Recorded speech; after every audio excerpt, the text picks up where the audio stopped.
I'm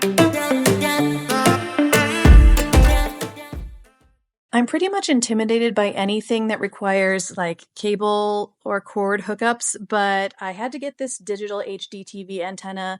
I want to try it out in our RV where we don't have cable. Let's check out what's in the box to see just how scary this is going to be. Okay, first thing I'm noticing, this is really lightweight. It doesn't feel cheap, doesn't also feel like massive. Here's the cable, kind of scary, but yeah, honestly, it seems pretty self-explanatory.